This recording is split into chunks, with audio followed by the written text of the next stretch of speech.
तो ये kind of revision है तुम्हारा राउथ हर्विज स्टेबिलिटी क्राइटेरिया का, ठीक है। तो राउथ हर्विज जो है चैप्टर, इसमें हम लोग पॉलिनोमियल का रूट्स निकालने सीखते हैं, ठीक है। तो पॉलिनोमियल का तुम रूट्स निकाल लोगे और उसके अकॉर्डिंग तुम्हें आरएच टेबल क्या बताएगा, तुम्हें आरएच टेबल संख्या बताएगा कि कितना संख्या में राइट हैंड साइड में पोल्स, राइट हैंड साइड में रूट्स एग्जिस्ट कर रहे हैं, ठीक है।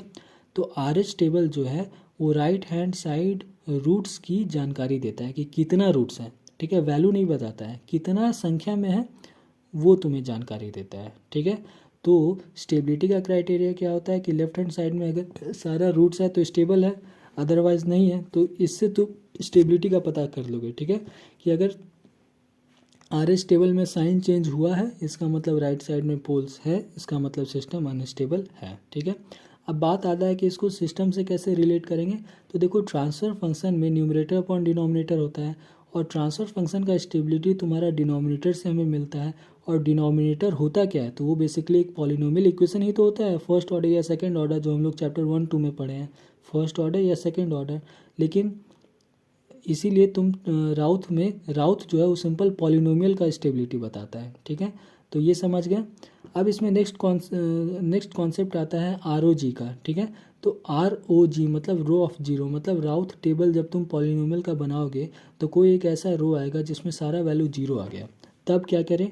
तो समझ लो ये तुम्हारे लिए एडवांटेजियस है। एडवांटेजियस क्यों है, क्योंकि अगर रो ऑफ जीरो नहीं आता और अगर तुम्हारा साइन चेंज हो गया फर्स्ट कॉलम में, ठीक है, रो ऑफ जीरो अभी नहीं है, अभी सिंपल सारा वैल्यूज सारा कोएफिशिएंट है और तुम्हारा साइन चेंज हो गया, इसका मतलब क्या, सिस्टम तो अनस्टेबल हो गया तुम्हारा, ठीक है।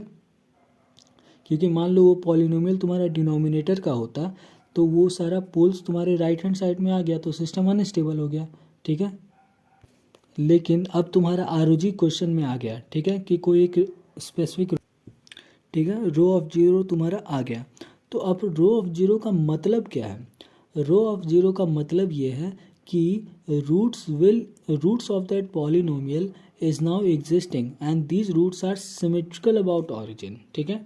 तो अगर अभी तुम्हारा क्या है कि एक ROG मान लो, एक ROG आया है, इसका मतलब रूट सिमेट्रिकल अबाउट ऑरिजिन होगा। तो देखो सिमेट्री बनाने के लिए एक रूट से तो होगा नहीं, दो रूट चाहिए। मतलब क्या कि ROG अगर एक आया है, तुम्हारा क्वेश्चन में एक ROG है, मतलब एक pair of symmetrical about origin roots होगा, मतलब दो रूट्स होगा, ठीक है।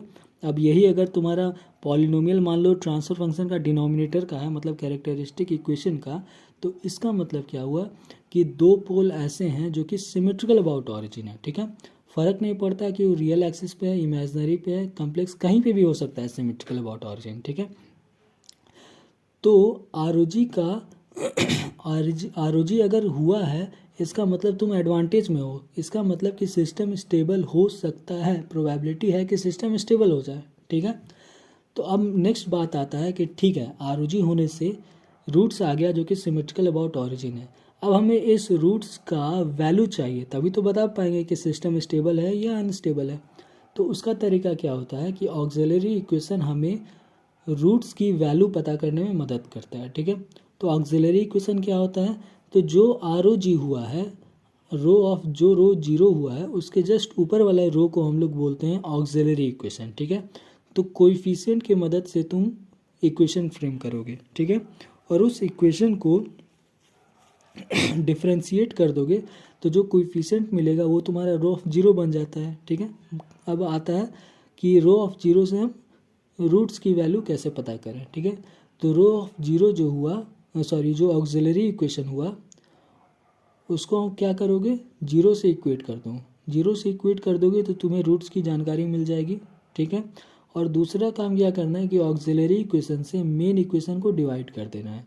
तो उससे जो तुम्हें, और जो डिवाइजर मतलब डिविडेंड आया, मतलब जो साइड में आता है ना, जो डिविडेंड जिसको बोलते हैं, उसको जीरो से इक्वेट करोगे तो तुम्हें फिर से रूट्स की जानकारी मिल जाएगी, ठीक है।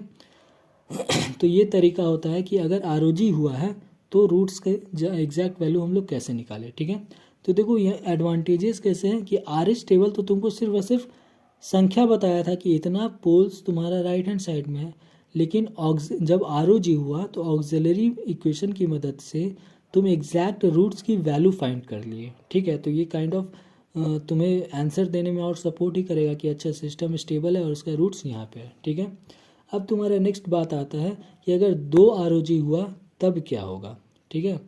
तो 2 ROG का कंडीशन, 2 ROG का डिफिनेशन क्या है कि जब एक से ज़्यादा ROG होता है तो रिपीटेड पोल्स होते हैं और वो रिपीटेड पोल्स भी सिमेट्रिकल अबाउट ऑरिजिन होते हैं, ठीक है।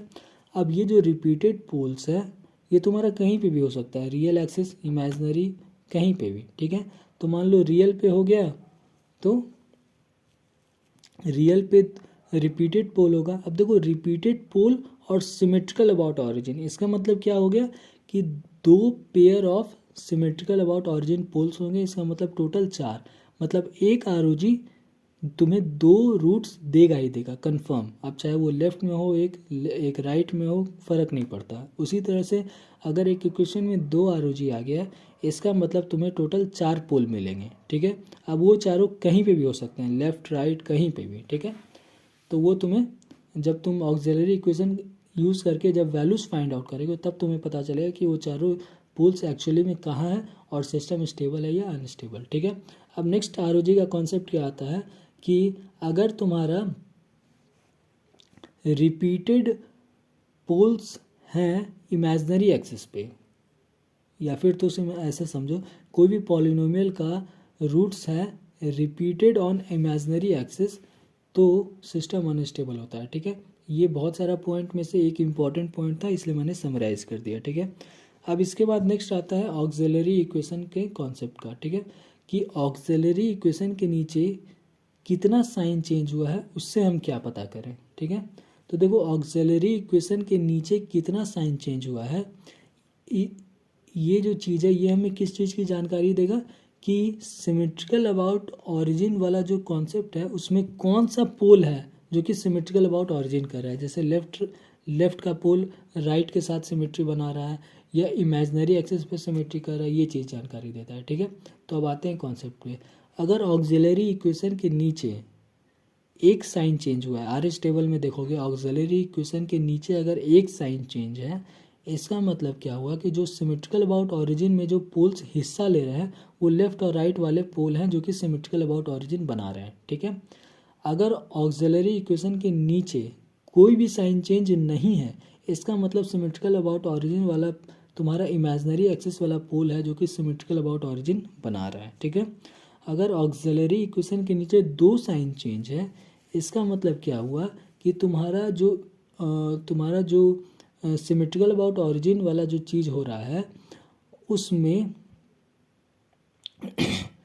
लेफ्ट और राइट वाला पोल ही सिमेट्रिकल अबाउट ऑरिजिन बना रहा है, ठीक है। अब देखो 2 साइन चेंज हुआ है, ठीक है, ये हो गया।